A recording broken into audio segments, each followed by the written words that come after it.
एक खास शख्सियत के साथ मुलाकात। देखिए जयदेव पटेल के साथ नंबर 1 इंडिया न्यूज पर रोजाना रात 9 बजे। नमस्कार व्यूअर्स, मैं जयदेव पटेल और आप देख रहे हैं नंबर 1 इंडिया न्यूज। आपका एक बार फिर स्वागत है एक खास अतिथि के साथ मुलाकात प्रोग्राम में।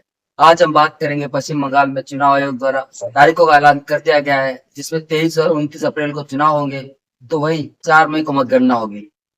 ऐसे में पश्चिम बंगाल टीएमसी और साथ ही भारतीय जनता पार्टी के लिए कितने महत्वपूर्ण है, और इसी के साथ साथ में इलेक्शन कमीशन द्वारा तारीखों के ऐलान के त्वरित बाद अधिकारियों का ट्रांसफर पोस्टिंग एक्शन मोड भी शुरू कर दिया गया है। आखिर इसके क्या मायने हैं, इनकी दामोदर बात के लिए हमारे साथ खास सामान है राजनीतिक विश्लेषक और साथ ही मौलाना आजाद नेशनल उर्दू यूनिवर्सिटी के पूर्व चांसलर फिरोज बख्त अहमद। फिरोज बख्त अहमद जी, आपका बहुत बहुत स्वागत है आज हमारे प्रोग्राम में।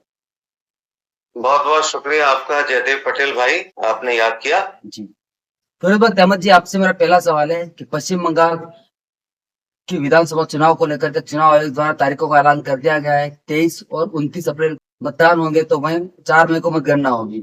ऐसे में बीजेपी और टीएमसी के लिए कितनी कुछ चुनौतीपूर्ण रहेगा पश्चिम बंगाल का विधानसभा चुनाव?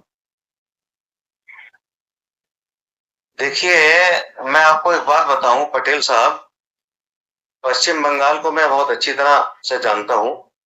मेरे फादर भी वहीं रहते थे। पार्क सर्कस में एक ब्राइट स्ट्रीट होती थी, उसके अंदर रहा करते थे। पश्चिम बंगाल की बदकिस्मती यह है कि उसे आजादी के बाद से कोई इस तरह का चीफ मिनिस्टर नहीं मिला जो उसके अंदर रच बस जाता, और यह है कि उसके भाग खुल जाते। काम चलता रहता है, एक चीफ मिनिस्टर आता है, एक जाता है। ममता दी भी आई हैं, ये भी लगी हैं, भी सोचती हैं कि मैं यहाँ मतलब चिपकी हुई हूँ, ठीक है। 2 बारी 3 बारी इलेक्शन में ऐसा जीत के काम इन्होंने भी कुछ नहीं किया, जिस तरीके से ये बड़ी बड़ी बातें करती हैं। और ये इलेक्शन, देखिए, भारतीय जनता पार्टी चूंकि गवर्नेंस में है और सेंटर में है, उसके लिए इसलिए इम्पोर्टेंट नहीं है कि उसको एक इलेक्शन जीतना है, एक स्टेट जीतना है। वो उसके लिए इसलिए जरूरी है कि जो काम वेस्ट बंगाल में नहीं हुआ आजादी से अब तक, और जो कुछ ये बन सकता था वेस्ट बंगाल, वो नहीं बना है। तो काम, मेरा ख्याल ये है, मैं हो सकता है गलत हूँ, मैं कह नहीं सकता सही हूँ, ये काम जो है सेंटर अगर वेस्ट बंगाल में आ जाता है तो एक डबल उससे फायदा हो जाएगा। वो डबल इंजन ठीक है, कहीं चले ना चले हमें पता नहीं, लेकिन वेस्ट बंगाल में डबल से चलेगा। तो अब जरूरत है वेस्ट बंगाल को कि यहाँ पर जो है सेंटर से जुड़े। और अभी मोदी जी गए थे वहां पे, उनकी रैली हुई थी, काफी लोग उस रैली में आए, और ममता दी ने लोगों को उस रैली में आने से रोका। गुंडागर्दी तो आपको पता है कि वेस्ट बंगाल में पिछले 3 इलेक्शनों में बड़े जोरदार तरीके से होती चली आई है। भाजपा के जो कारिंदे हैं, जो उनके वर्कर्स हैं, उनको मारा गया, हत्या के ये बलात्कार तक हुए, सब कुछ हुआ। और आरएसएस के जो कार्यकर्ता हैं उनको भी मारा गया। इलेक्शन साफ सुथरा नहीं होता इस स्टेट में, ठीक है। तो ये मतलब एक चैलेंज है सेंटर के लिए कि किस तरीके से ये वहां के वोटर्स को जो है इम्प्रेस करते हैं और कोशिश करके यहाँ इस बार सरकार को बदलते हैं। जी फिर अगर हम बात करते हैं, तो जिस प्रकार से चुनाव आयोग ने तारीखों का ऐलान किया, उसके बाद कहीं न कहीं वो एक्शन मोड में भी नजर आया। चुनाव आयोग ने पश्चिम बंगाल के मुख्य सचिव के साथ साथ में डीजीपी और कोलकाता के कमिश्नर के तबादले कर दिए गए हैं। ऐसे में ये जो त्वरित जो एक्शन लिया गया चुनाव आयोग की तरफ से, इस पर टीएमसी ने निशाना साधते हुए ये कहा है कि चुनाव आयोग बीजेपी के इशारे पे काम कर रहा है। इसको आप कैसे देखते हैं? देखिए, ऐसा है, ये पुरानी बात है। ये आमतौर से कहा जाता है, जैसे कांग्रेस के दौर में भी ये कहा जाता था कि सेंटर के अंदर ये सारी एजेंसीज काम करती हैं, चाहे वो चुनाव का इदारा हो, चाहे वो कोई और इदारा हो, कोई और एजेंसी हो, कोर्ट्स हो। तो आमतौर से लोग यही कहते हैं।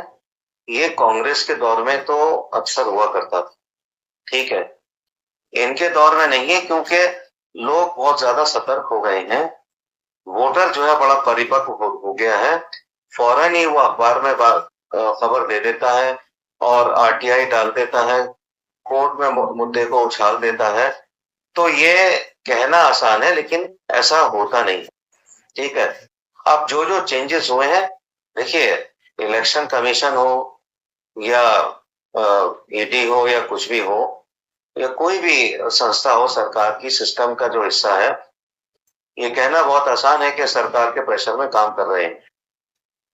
काम होता है लेकिन प्रेशर सरकार का नहीं होता, प्रेशर जो होता है वो खुद काम का होता है, ठीक है ना। अब कुछ भी ये कहते रहें, अब ऐसा है कि अगर ये इलेक्शन हारते हैं तृणमूल, तो सीधा कहेंगे प्रेशर में काम होता है, ये है वो है, और इलेक्शन कमीशन तो सरकार की जेब में है। और ये जीत जाएंगे तो फिर ये नहीं कहेंगे कि इलेक्शन कमीशन ने और ईडी ने, सब एजेंसीज ने ईमानदारी से काम किया। ये एक बहुत ही भद्दा प्रोपेगेंडा है, हर इलेक्शन में ये लोग करते हैं और ये हारते भी हैं, और जहां जीतते हैं तो वहां ये बिल्कुल मतलब बिल्कुल जिक्र नहीं करते कि अभी ईवीएम जो है वो सेट थी पहले से, फिर नहीं कहते जहां ये जीतते हैं। जी तो देखिए क्या है कि अंगूर खट्टे हैं वाली बात है, ठीक है ना। जी। तो मैं नहीं समझता इसमें कोई तथ्य है। फिरोज जामत जी, आपसे मेरा एक आखिरी सवाल है कि पश्चिम बंगाल विधानसभा चुनाव की अगर हम बात करें तो जिस प्रकार से हुमायूं कबीर द्वारा बाबरी मस्जिद का जो निर्माण शुरू कर दिया गया है, ऐसे में हुमायूं कबीर तृणमूल कांग्रेस के लिए या फिर बीजेपी के लिए किसके लिए ज्यादा चुनौतीपूर्ण साबित होंगे, और इसी के साथ साथ में बाबरी मस्जिद कितना कुछ इम्पैक्ट डालेगा वेस्ट बंगाल चुनाव पर? देखिए जयदेव भाई, ऐसा है, आमतौर से भाजपा के ऊपर ये इल्जाम लगता चला आ रहा है कि पिछले 10, 11, 12 साल से हिंदू मुस्लिम ये करती चली आ रही है, ठीक है।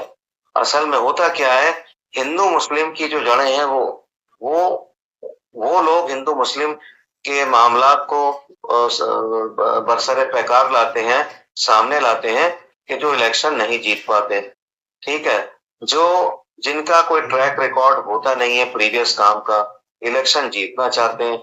अब हिंदू मुस्लिम, ममता दीदी खुद लेके आई है यहाँ बाबरी मस्जिद जो है, पता है कि बाबरी मस्जिद के ताल्लुक से कितनी लंबी लड़ाई हुई, ठीक है।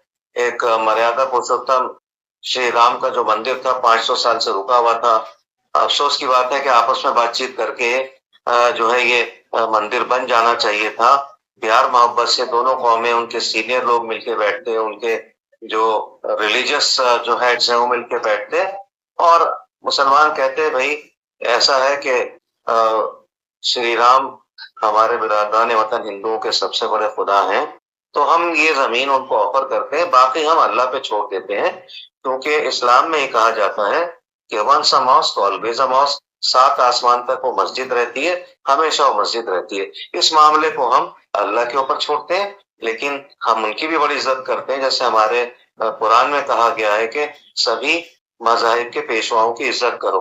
तो वो तरीका अगर अपनाया गया होता तो मेरे ख्याल से अगर ये जो दूसरी बाबरी मस्जिद बन रही है तो उसमें कोई वो नहीं होती। लेकिन मैं समझता हूँ कि इस मुद्दे को ममता जी जो है वो हिंदू मुस्लिम करने के लिए उठा रही हैं। और दूसरी बात मैं ये कहूँ, थोड़ा सा मुझे वक्त दीजिए इस सवाल के जवाब में, कि इसमें कोई दो राय नहीं कि 30-35% जो मुस्लिम वोट है वो आंख बंद करके ममता दीदी को पढ़ता है। क्यों पढ़ता है मुझे पता नहीं। मैं मुस्लिम मोहल्लों में जाता हूँ, वहाँ सड़ांध, वहाँ गंदगी, वहाँ जो नालियां ऊपर बह रही हैं, वहाँ पे कई जगह लाइट नहीं होती, ये इस तरह के मामला सिविक कम्युनिटीज आज भी मुस्लिम इलाकों में नहीं है। और मैं समझता हूँ बदतरीन अगर मुस्लिम इलाके आपको देखने हैं हिंदुस्तान के, तो आपको ना तो महाराष्ट्र में मिलेंगे, ना बिहार में मिलेंगे, ना यूपी में, वो आपको बंगाल में मिल जाएंगे। क्योंकि एक तो 75 साल का कोई खास काम नहीं हुआ, दूसरे ममता दीदी ने भी कोई काम नहीं किया, बस वो अपने जबानी जमा खर्च करके मुसलमानों को शीशे में उतार के हिंदू मुस्लिम करके वोट ले लेती हैं। एक मुझे शिकायत जो है सेंटर से, बीजेपी से भी है। ये देखिए बहुत बड़ा इलेक्शन है बीजेपी के लिए, बहुत बड़ा चैलेंज है। अब इस चैलेंज को कैसे लेते हैं ये तो ये जाने, क्योंकि पेट का हाल ताई जानती है। मैंने एक ऑफर किया था, मेरे फादर जो है वो कलकत्ता में ब्राइट स्ट्रीट में रहते थे और मेरा बंगाल आना जाना काफी रहता था, तो मैंने एक ऑफर ये किया था इनको, भाजपा वालों को, चूंकि मेरी जड़ें हैं बंगाल में और मैं चाहता हूं भाजपा वहां जीते, तो मैं उसकी खिदमत करने को तैयार हूं। तो मैंने इनको ये लिखा कि मैं किसी पद पदक पोजीशन पैसे और इस तरह की किसी चीज का लालच नहीं रखता। हाँ, एक लालच जरूर है कि भारत माता की सेवा करना, और उस सेवा के चलते बावजूद इसके कि वहां काम जी करने में जान का खतरा है, तो वहां मेरे जैसा आदमी अगर चला जाता, तो मैं ये नहीं कह रहा मैं जितवा दूंगा, मैं कह रहा हूँ एक ऐसी मैं बेस बना देता कि हो सकता है अगले इलेक्शन में, या कुछ पता नहीं कौन सा कोई मुआवजा हो जाए, कोई मतलब क्या वंडर ऑफ द गॉड हो जाए कि ये जीत जाए। लेकिन ये अच्छे लोगों को नहीं लाते हैं, ये ऐसे लोगों को लाते हैं भाजपा वाले कि जो अपने खूब नोच खसोट करते हैं, खाते हैं, पीते हैं। तो ये इनकी बदकिस्मती है। अगर बंगाल में अच्छे लोगों को लेके आएंगे तो कोई अजब नहीं कि बहुत अच्छा वहां पे इनका परफॉर्मेंस हो, और हो सकता है जीत भी जाए। तो ये सोचना होगा सर जोड़ के, जो बड़े लोग हैं संगठन के, भाजपा के, आरएसएस जी के, उनको ये बात सोचनी होगी। ब्रदर तमन जी, आपने बड़े समय निकाला, उसके लिए आपका बहुत बहुत धन्यवाद। आपका भी बहुत बहुत शुक्रिया, आपने मौका दिया।